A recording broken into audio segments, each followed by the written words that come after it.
Hey, my reactors, I'm continuing where I left off at chapter 8, Bernice. For the life of her, she understand how Pia could have abandoned them. Even if she planned on coming back, clearly she was too young and irresponsible to take care of them properly. She had proved as much by putting them in the cubby in the first place, not to mention leaving them alone in there. In an unlocked apartment, no less. If Bernice had found them, who knew what may happen? Then she had another thought. Maybe losing her mother and being left to take care of her brothers had proved to be too much for Pia. Maybe she suffered a breakdown of some sort and hoped they wouldn't be found until she was long gone. Bernice had heard of husbands abandoned wives on their sick beds, mothers abandoned sick children after being instructed by doctors to stop feeding them, and children leaving their doomed parents. But it was difficult for her to imagine anyone deserting innocent babies for any reason. Then again, it seemed anything was possible in this day and age. Immigrants had taken over the city and foreign languages could be heard throughout the streets.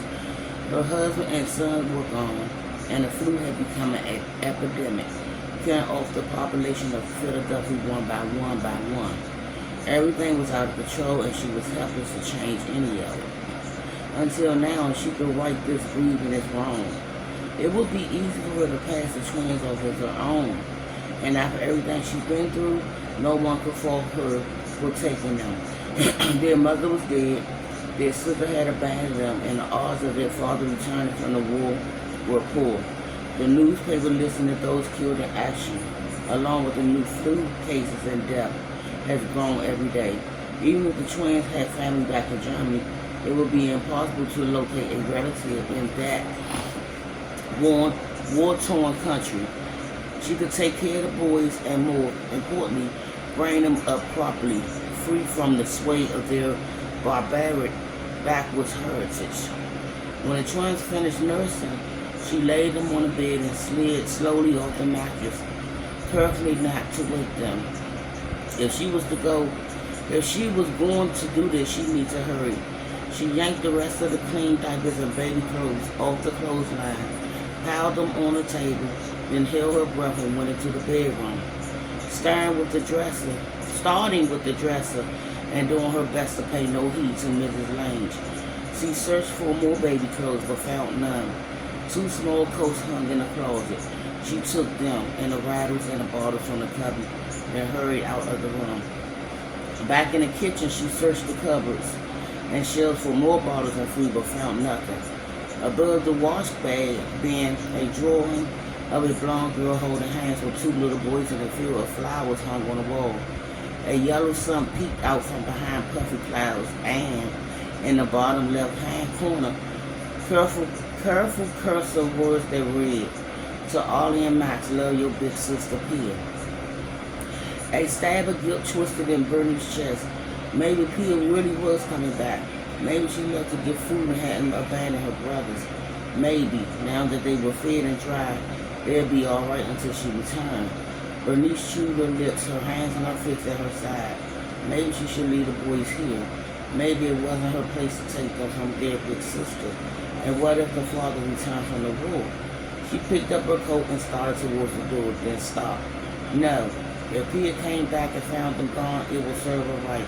They were just babies and never should have been left alone, no matter what. And they certainly shouldn't have been locked in that cold, dark cubby.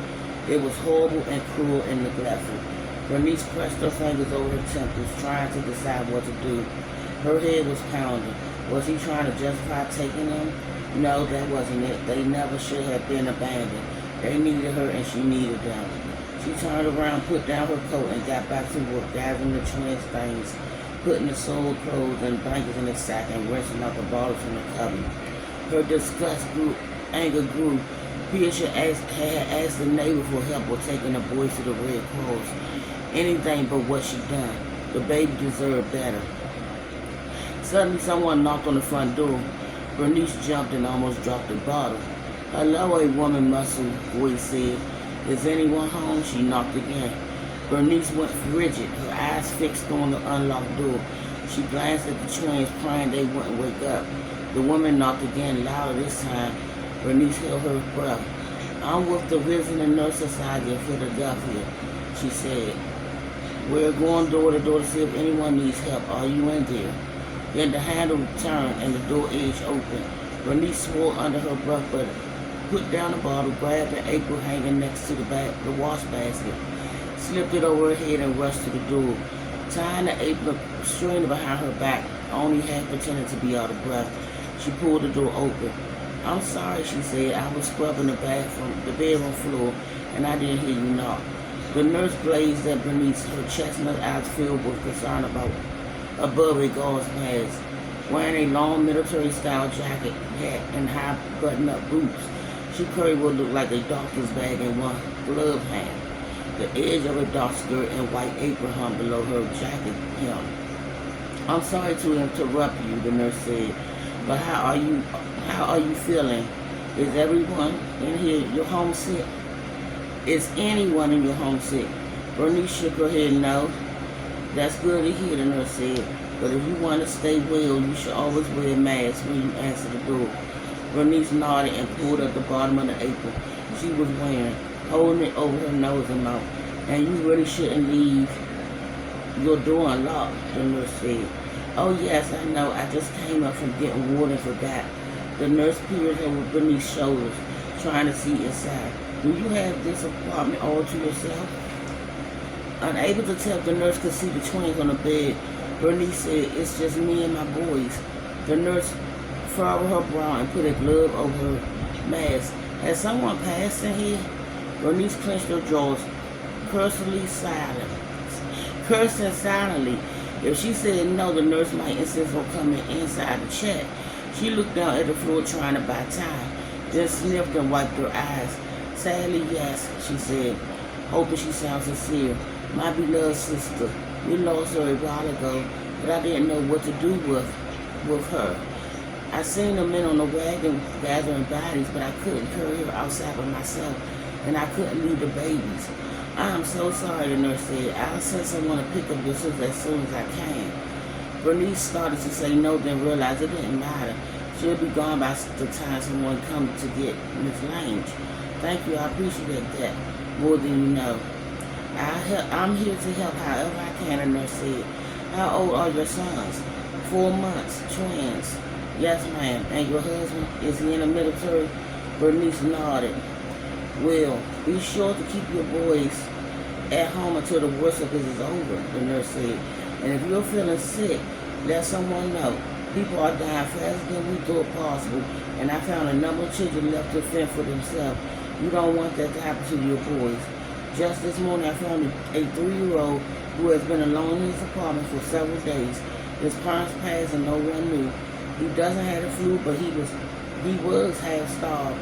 Sadly, I'm not sure if he's going to survive."